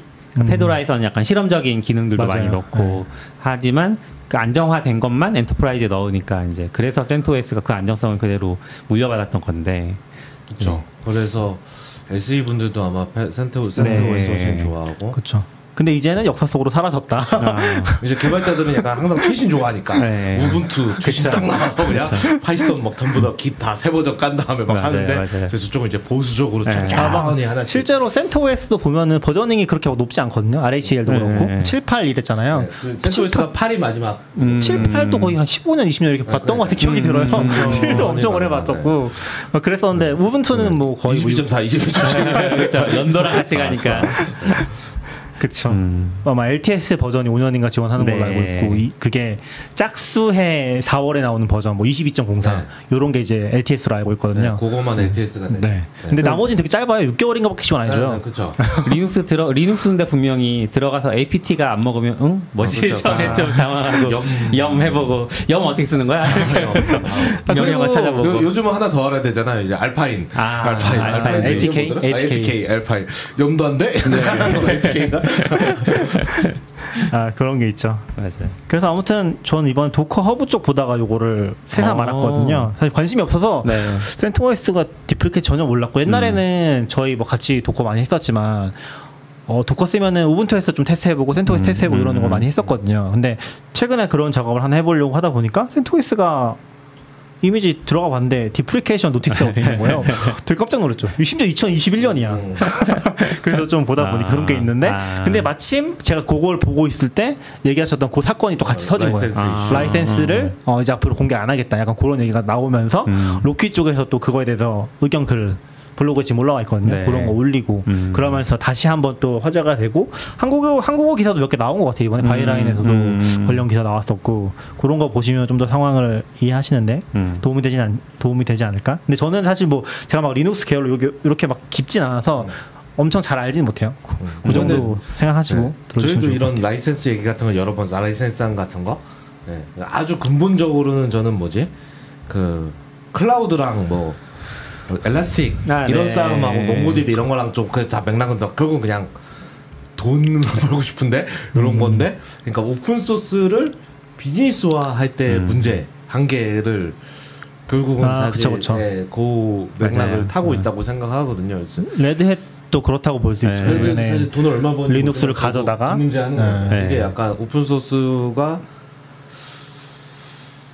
앞으로는 좀 어떻게 생각해야 될지 저도 고민이긴 한데 결국 이 오픈 소스를 개발자들이 좋아하지만 이걸로 돈을 벌려고 하면 이 개발자들이 여기에 가장 큰 방해물이 되죠. 내가 URL 하는 순간 바로 포크 나오거든요. 빡빡 나오면서 항상 우리 맨날 보면 뭐에 오픈 소스 버전, 뭐에 오픈 소스 버전 맨날 나오잖아요. 뭐 슬랙의 오픈 소스, 뭐 데이터독의 오픈 소스, 뭐 별의별 게 다 나와서 그게 약간 깊게 보면은 리눅스까지 결국 이어지는 거긴 한데 그렇죠. 리눅스가 GPL 라이센스라는 거 그게 너무 감염적이고 그래서 사실은 독자적인 게 거의 하나도 성공 못했다고 생각하거든요. 독자적으로 내가 OS를 만들어서 쓰기에는 너무 비용이 많이 들고 그 파급력도 없고 요거 관리하는 비용도 많이 들고 하니 결국에 리눅스를 쓰는 거죠. 그러다 보면은 다시 또 라이센스 이슈에 묶이고 GPL 아마 최근 개발자분들은 GPL 이슈를 그렇게 잘 모르실 것 같긴 한데 저도 막 깊게 아는 게 아니게 얘기는 안 하는데 GPL 때문에 문제 터진 거 되게 많거든요. 한국에서도 꽤 있지 않았어요? 한글 관련해서도 뭐 있었던 것 같고 GPL 뭐 내부 라이센스 갖다 쓰다가 GPL 이슈 때문에 코드 공개해라 막 이런 것도 있었고 근데 약간 한국에서나 이런 쪽에서는 GPL을 막 법적인 지위까지 인정하는 그런 게 크지 않아가지고 막 얼렁뚱 넘어가기도 하고 막 그랬었거든요. 근데 미국에서는 라이센스인가 사실 소송을 하지 않으면 그쵸. 아니에요. 그러니까 더 그랬던 것 같아요. 미국 같은 데서는 실제로 GPL 때문에 이제 코드 공개한 사례도 되게 많고 코드 공개 안 하려고 했다가 그런 것들도 파보면 재밌지 않을까 싶긴 한 것 같아요.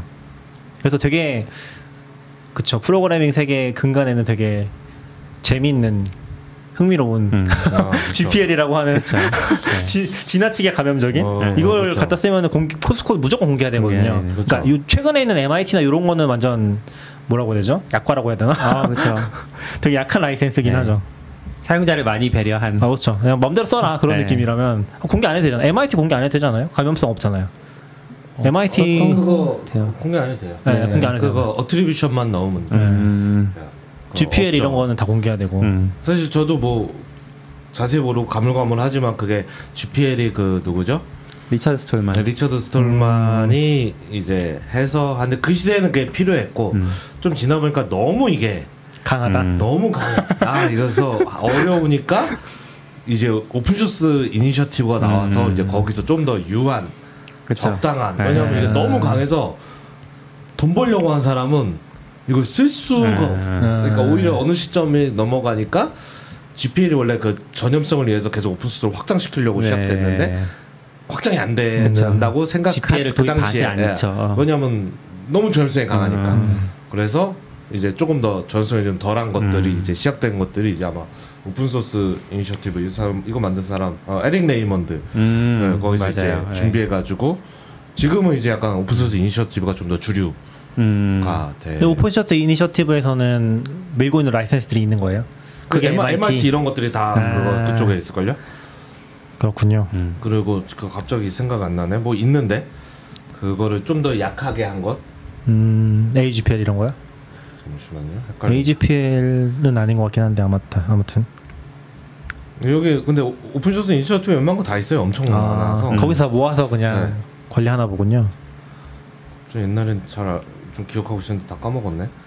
그걸 좀 약하게 한 게 있는데 기업이 쓸 수 있게 좀 풀고 막 한 것도 있는데 아무튼 뭐 요즘 보시는 여기 사실 GPL도 여기 있고요. 오픈소스 이니셔티브에 그거를 이제 그 오픈소스 이니셔티브라는 건 그쪽에서 라이센스 관리를 지금 다 하고 있는 거라고 이해를 하면 되는 건가요? 아니면은 이게 이니셔티브라서 좀 애매하긴 한데 얘네가 이제 요거가 오픈소스야 같은 거를 그런 의미에서 그런 거를 좀 하고 있죠.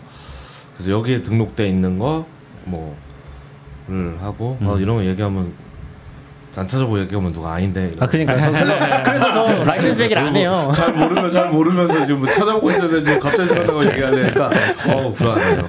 그래서 GPL 이런 거 얘기 못 하겠어요. 그래. 그래서 더더욱 얘기 안 하게 되는 것 같아. 약간 확실히 그런 거에 좀 흥미로운 사례나 이런 것들이 많긴 한데 조심스럽게 내는 것 같아요. 그런 거에 또 민감하신 맞아요. 분들도 있고 하니까. 그리고 이게 사실 결국 라이센스 위반이라는 게 재판 가서 그쵸. 봐야 결론이 나는 거라서 철학적인 거랑은 좀 별개이기도 하죠. 그거를 해서 법리적인 해석이니까. 그래서 저는 약간 그런 거 좀 궁금하긴 했어요. 그 라이센스가 있는데 뭐 세계의 재판 이런 거 말고 재판 사례는 잘 모르는 거죠, 결과. 근데 그 있을 거잖아요. 센서색을 모으면 이제 사례 요런 거 요렇게 해서 침해 요런 거 누락해서 침해해서 얼마 이런 거가 어디 없나? 근데 아마 그렇게까지 가지 않고서 대부분의 경우는 소속 공개하고서 끝나지 않을까요? 그러니까 그러면 실제로 그게 관계 있긴 있나? 이런 생각을 하게 되는 거죠. 약간 아니면 중간에 그냥 합의하면서 끝나거나 아니면 개개인이니까 좀 어렵나? 그럼 이게 약간 실제로 그게 라이센스가 없진 않을 텐데 좀 그런 게 많이 눈에 띄진 않는 것 같아요. 네. 실제로 뭐 때문에 어떻게 됐다 이런 게 최근에는 별로 못 본 것 같아요. 그게 아마 되게 복잡했던 것 같긴 해요. 옛날에 위키피디아도 막 그런 얘기 있었거든요. 근데 위키피디아 같은 거 생각해봐도 그렇고 그 GPL 오픈소스를 생각해봐도 그런데 저작자가 되게 많잖아요. 권리자가. 그러니까 일반적으로 뭐 1대1이 아니라 내가 코드 참여만 했으면은 권리자가 되는 거니까 이거를 어디까지 끊어서 봐야 될지 누가 이거를 제기할 수 있고 그런 권한이 있는지 그런 거부터 해가지고 많이 복잡했던 것 같긴 한 것 같습니다. 그렇죠. 그래서 옛날에도 보면 뭐 이렇게 라이센스 바꾸거나 이렇게 할 그런 것도 때, 쉽지 않죠. 할 때 내가 만들었지만 그렇죠. 쉽지도 않고 이슈 나오면 그런 거 있거든요. 나는 이 변경에는 동의할 수 없어. 내 커밋 빼줘. 맞아. 잠깐 들어왔던 커밋을 빼준다는 건 무슨 말이지? 그것도 3년 된 커밋 그거 하나 그러면 이거를 빼고 내가 다시 거기서 넣으면 안 되는 건가? 약간 그게 저게 그냥 이렇게 발언으로서의 의미만 있는 건지 실제로 그럴 권한이 있는 건가? 이게 잘 모르겠 그게 어렵더라고요. 내가 다시 쓰면 그 표절인가 약간. 그리고 사실 그게 3년 됐으면 그 위에 막 코드 막 이름도 바꾸고 막 했을 텐데 얘만 리버트하기가 빼는 게 무슨 말이야? 그럼 뺄 수는 있는 건지도 모르겠고 그게 근데 이슈 나오면 그런 거 많거든요. 나도 빼줘 막 이렇게 하는데 그리고 최근에는 진행하면 어떻게 되는지 한번 보고 싶긴 한데 최근에 그런 것도 많았잖아요. 중국이랑 미국이랑 싸우면서 막 나라에서 나 거 빼달라고 하면서 라이센스 문제 제기하면서 그런 것도 있었고 서로 그냥 국가라는 이유로 싸우는 거죠. 오픈 소스가 그런 게 아니었다고 얘기를 하는데 이제 막 국가적인 이념 분쟁으로 붙어가지고 그런 것도 막 화제됐던 것 같아요. 한참 막 해커뉴스 보고 할 때는 그런 얘기도 많이 올라왔던 것 같은데 그런 일도 있었죠. 그때는 사건은 지금 안 났는데 예를 들어 지금 뭐 러시아 우크라이나 전쟁하니까 이거 반대하면 이 오픈 소스는 뭐 MIT지만 러시아는 쓰지 못해. 전쟁 반대해. 뭐 이런 사건도 있었거든요. 네. 했는데 그게 뭐 오픈 소스야 웃기네. 하면서 막 싸움 나고. 그렇죠. 네가 그걸 하고 싶더라도 넌 라이센스 못해. 나는 그거에 공감하지만 라이센스상 그렇게 할 수 없어요. 그렇게 원칙주의자들도 있고. 안 돼. 뭐 이렇게 하기도 하고. 그래서 올렸다가 리버트하고 막 그런 사건들도 있었죠. 그리고 제가 요 사건 보면서 저는 이제 약간 그쪽은 라이센스 쪽은 전문 아니고 저는 이제 차라리 클라우드 이쪽에 관심이 있으니까 좀 재밌었던 포인트 중에 하나가 아마존 리눅스가 새로 나온 거 아세요? 3 버전 계속 나오죠. 그러니까 아마존 리눅스가 1, 2가 있고 2023이 나왔어요. 알고 계세요? 나왔던 거. 2023이 3월인가 나왔거든요. 근데 걔가 페도라 기반이에요. 갈아탄 것 같아. 원래 RH의 기반이라고 제가 들었던 것 같거든요. 근데 그게 이제 아마존 리눅스는 또 아마존대로 유지보트를 해야 되잖아요. 장기간에 걸쳐서. 그러니까 페도라로 갈아탄 것 같아요. 그래서 이제 2023 쓰시면 DNF를 쓰셔야 됩니다. 근데 그것도 사실 그것도 약간 위험 안 됩니다. 추측을 해보면 센토스를 만들듯이 얘네도 코드 가져와서 아마존에서 만들다가 그렇지 않을까요? 소스가 막히니까. 그러니까 제가 재밌다고 한 포인트가 재밌다고 보도 약간 그런 거 이제 그쪽에서 시료를 보다가 이거 좀 얘네가 자꾸 막으려고 하는 것 같으니까 페도라로 갈아타야겠다 이런 거 아니까 그렇게 보면 추측을 해보는 거죠. 얘네 타겟은 사실 로키도 있지만 아마존도 포함되어 있다고 할 수도 있네요. 니네도 우리 거 쓰려면 돈 내고 써. 약간 클라우드가 만약에 그 돈인가. 그리고 원래 아마존 쪽은 그런 걸로 유명했잖아요. 갖다 그냥 새로 만들어버리고 하는 것들 잘 됐는지 떠나서 저도 이런 거 잘 몰라서 그런지 몰라도 그냥 얼마나 안정적인 거지? 우분투 쓰면 안 돼. 진짜 안정적이던데. 약간 이런 생각 잘 모르는 사람 입장에서 우분투 괜찮은데?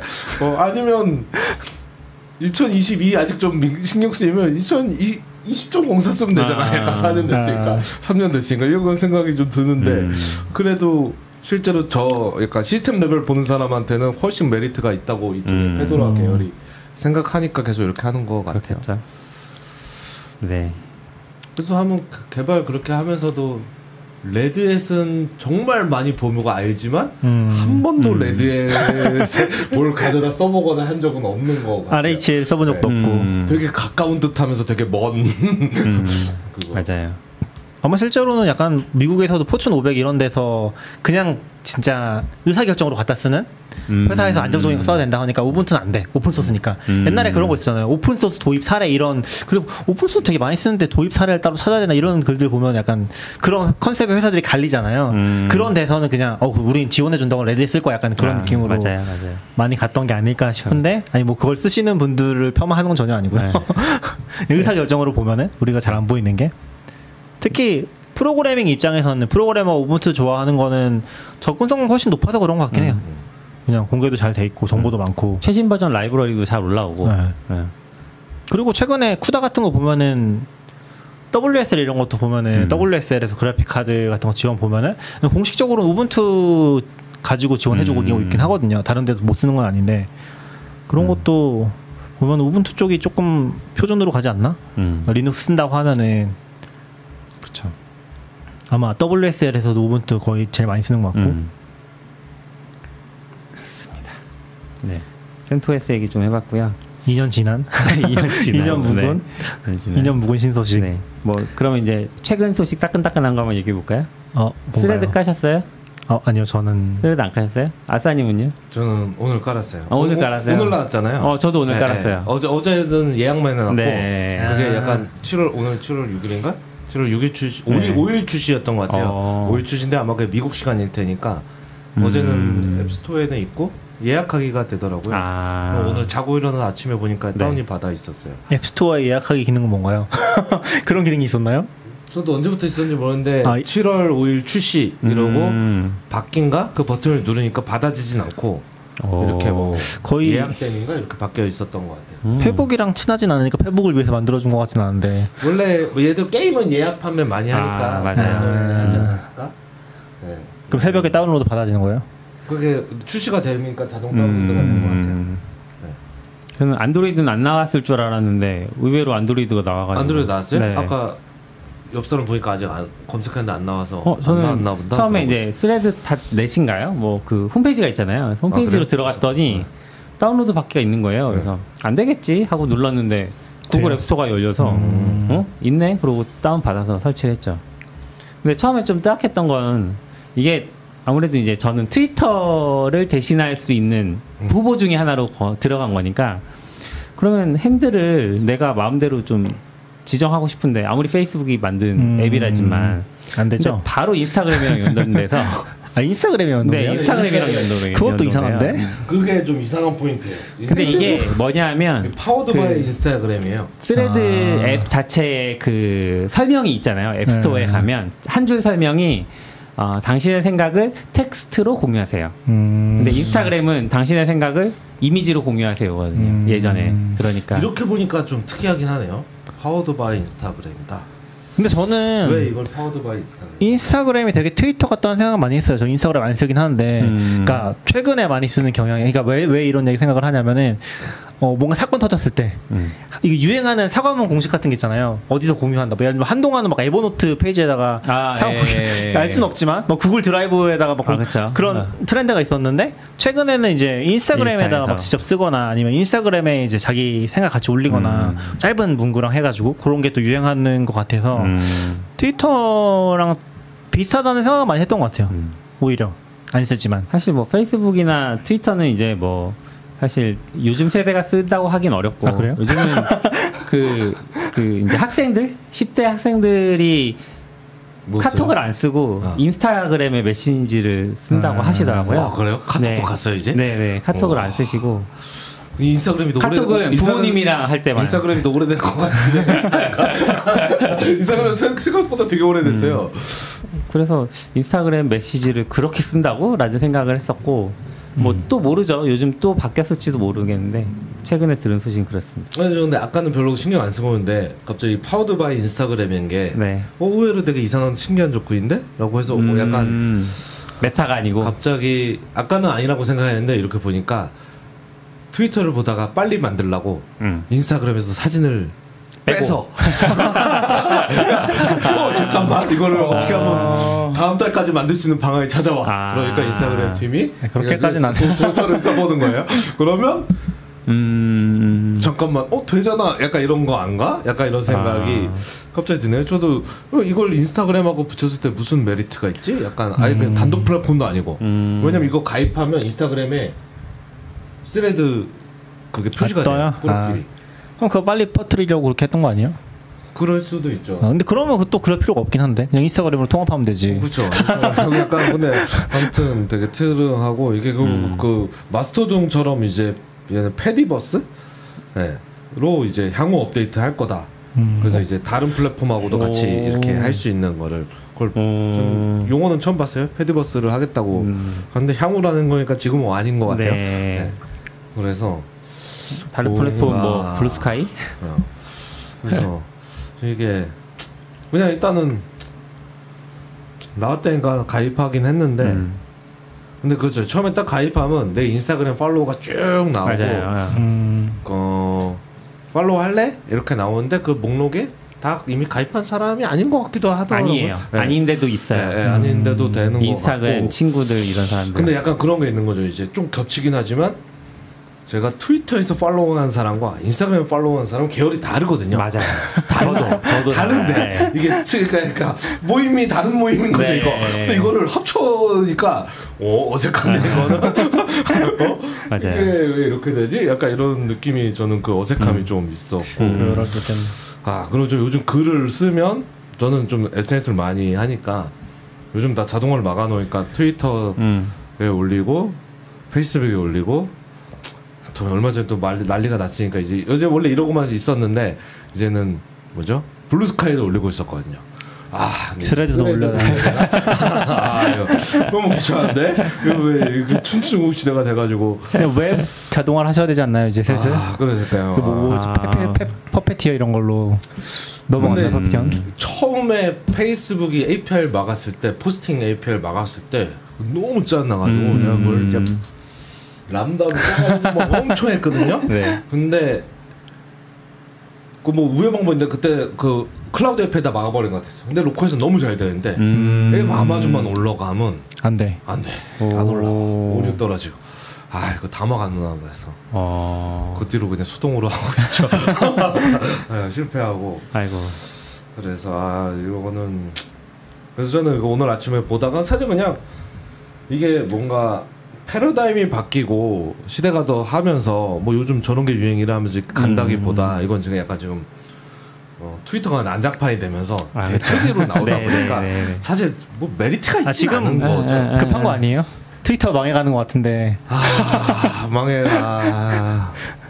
그러니까 메타도 급한 거죠. 빨리 가져와야 되는데 이거를 그런 느낌으로 접근하는 거 아닐까 싶기도 하네요. 그래서 왠지 이것도 타이밍을 보면 내부에서 이미 만들고 있었거나 아니면 옛날에 실험적으로 했던 거 다시 꺼내서 개꺼내와야 이런 거 아닐까. 이걸 갑자기 왜 이걸 준비했지? 트위터랑 똑같이 생긴 걸? 뭐 했는데 그래서 사실 메리트는 없고 다들 가입하니까 나 일단 가입은 해놓고 있고 사실 우리는 트위터 얘기를 더 해야 될 것 같긴 한데 그렇죠. 오늘 뭐 시간이 많진 않아서 다음에 하는 걸로 하고 근데 트위터 쪽이 저는 확실히 한계로 다가오고 있지 않나?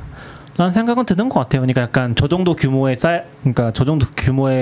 회사에서 회사가 엔지니어 없이 굴러갈 수 있을까라는 실험에서 약간 실패하는 결과로 가고 있지 않나? 사례. 전형적인지 모르겠는데 없었죠. 그런 사례가. 예전에 왜 유명한 사례 있잖아요. 일본에서 서버에 아무 문제 없네. 서버실 잘라. 아니 그거는 이제 약간 우화 같은 느낌이죠. 우화. 실제 어느 회사인지도 모르겠어요. 실제로 그거를 현실에서 이 정도 사이즈로 거의 90% 잘랐다는 거 하니까 네. 그게 진짜 굴러갈까? 그러니까 대부업체 입장에서 봤을 때도. 근데 실제로 막 요즘에 그런 얘기 있잖아요. 블라인드에 제발 네. 옛날에 트위터 있던 사람 나 지금 디버깅 좀 도와달라. 돈 줄 테니까. 맞아요. 그런 거 올라온다고. 그런 거 보면은 결국에는 한계가 있지 않나? 한계가 있겠죠. 그러니까 할 수 있는 게 없을 거거든요 아마. 그러니까 남아있는 사람 10분의 1 남아있으면은 기능 추가를 할 수가 없을 거거든요. 제 생각에는. 처음에는 막 호기롭게 새로운 거 넣고 할 텐데 문제 생겼을 때 되나? 그리고 이게 뭔가 조직을 막 분석을 해서 낭비 인력이 너무 많네 하고 정리하고 한 게 아니라 그냥 제가 보면 그냥 조직 중에 몇 개 고르고 그냥 며칠 안 걸렸거든요. 6,000명짜리 했는데 그냥 막 해서 이게 뭐 정말 안 중요한 사람만 내보낸 건지 아닌지도 모를 정도로 막 그냥 갑자기 잘라내가지고 사실은 이게 제대로 운영되나 하고 좀 많이 걱정되죠. 많이 걱정되고 사실 이런 거 보면 되게 좀 개인적으로 좀 짜증나는 게 만약에 제가 그렇게 잘린 사람이에요. 앨런은 남아있어. 그럼 난 화나 있죠. 하지만 앨런이 도와달라고 하면 난 앨런한테 화가 난 건 아니란 말이야. 여기서 고생해 줘봐 이런 건 아니죠. 앨런 하니까 되게 이상하네. 앨런 머스크네. 그러네요. 죄송합니다. 그 앨런이 아니라 너굴님한테 화가 나 있는 건 아니라서 난 사장한테 화가 났지. 그러니까 약간 지금 방금 누구한테 화가 난 거지? 그렇네요. 그렇게 좀 되는 것 같아요. 그게 좀 그래서 결국은 도와주게 되는데 어쩔 때는 회사가 그걸 알면서 이용해 먹는? 어차피 니네끼리 어차피 얘 잘라도 도와줄 거야 라고 하는 게 아닐까 하라고 그냥 생각이 들어서 짜증날 때가 좀 있는 거 같아요. 그렇죠. 아무튼 힘든 길을 걷고 있는 것 같아 보인다. 그리고 지금 구글에서 검색 이제 안 될 것 같긴 하거든요. 곧. 왜냐면 지금 트위터. 로그인 안 된 상태로 트위터를 못 봐요. 뭐 일시적이라고는 하는데 계속되고 있어요. 계속되고 있어서 이게 안 되나요? 이게 레딧도 최근에 레딧 사태도 있었던 게 그 뭐에 대한 불만이 트위터가 아니라 레딧에서 API 유료화 얘기하면서 서브 레딧의 운영자들이 그걸 다 프라이빗하게 막아버렸거든요. 근데 문제는 프라이빗하게 막아버리면 검색이 안 되잖아요. 근데 그게 이제 구글에 반영되기 시작하면은 레딧이 타격 받으니까 전 요거 좀 재밌게 봤었는데 지금 실제로 어떻게 흘러가는지 모르겠어요. 레딧 얘기도 해야 되는데 맞아요. 그래서 그런 거랑 비슷하게 트위터도 이게 구글이 되게 좀 줄어들고 있는 것 같긴 하지만 그 어떤 파이라는 게 플랫폼으로서의 그 검색 파이라는 게 근데 그래도 저거를 다 그냥 버리는 게 무슨 생각인지 모르겠어요. 그리고 시간이 많이 가긴 했지만 주말에 있었던 API 제안 도대체 이게 아니 이거는 도대체 무슨 의도지? 이게 왜? 아니 내가 하루 종일 트위터만 보고 있으면 너무 좋은 거 아니야 회사 입장에서? 야, 그만 봐. 이렇게 봐서 그만 봐. 내일 와? 이게 왜 이렇게 하는 거지? 이게 정말 이해할 수 없는. 아니면 이미 앨런 머스크가 트위터의 CEO가 아니잖아요. 그래서 상황을 모를 수도 있어요. 그렇진 않은 것 같아. 계속 트위터하고 있잖아. 계속 트위터하고 있어요 지금. 나도 안 돼. 내가 보기에 막 하다가 600개 했는데 지 막히니까 전화해서 야 600개 너무 작았어. 1000개로 늘려 이렇게 하는 거 있는 느낌처럼 늘어나서 저도 그 다음날 갑자기 이게 뭐야 처음에 장애인 줄 알았는데 계속 해가지고 아침에 일어나서 밀린 트윗을 다 봤더니 AP가 다 샀어요. 약간 너무 농담 같은 세상에 살고 있는 것 같아요. 그렇죠. 거짓말 같은 앨런 머스크의 트위터 같은 트위터에서. 그래서 아침에 스레드를 가입하면서 이걸 써야 되나 생각하다가 둘이 그냥 케이지 싸움에서 이긴 사람 거를 쓸까? 승리한 사람 거를 쓸까? 이런 생각을 좀 잠시 농담처럼 했죠. 저는 그냥 이제 올드스쿨하게 블로그로 돌아갈까. 그래요? 블로그. 독립 블로그로 생각도 해보고 있습니다. 아무튼 오늘 또 많이 얘기한 것 같은데 지금 API 리밋도 다시 풀린 것 같아요. 그 다음에 안 걸려요.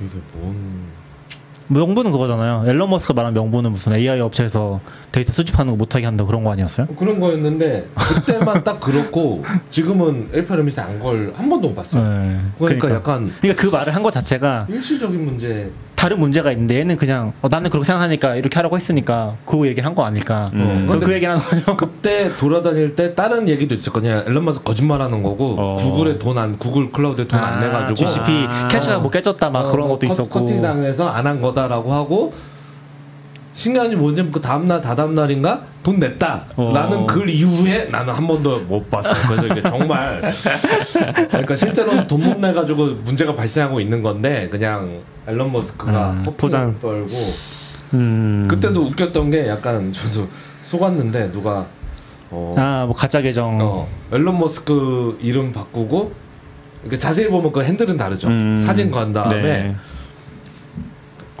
우리 모두 너무 트위터 중독이잖아. 우린 밖에 좀 나갈 필요가 있어. 난 좋은 일을 했다고 생각해. 해가지고 내가 아유 이 자식 또 말도 안 되는 소리 하고 있냐고 리트윗했는데 그게 사칭 계정이더라고요. 하도 말도 안 되는 소리 많이 하니까 의심하지 않고 당연히 너무 자연스럽게 앨런 머스크가 썼을 글이라고 생각하고 세상에서 가장 부유한 불신을 많이 얻은 사람 아닐까요? 뭐 다른 것도 많이 화제가 되긴 하는데 네. 신기한 세상을 살고 있습니다. 벌써 1시간 15분 정도 돼서 네, 오늘 여기까지 얘기하는 게 좋겠네요. 네. 오늘 긴 시간 동안 들어주셔서 감사하고요. 또 이야기해 주셔서 오랜만에 나오신 낙교님도 환영합니다. 네. 네, 저희는 다음 시간에 또 뵐게요. 네, 수고하셨습니다. 들어주셔서 감사합니다. 감사합니다.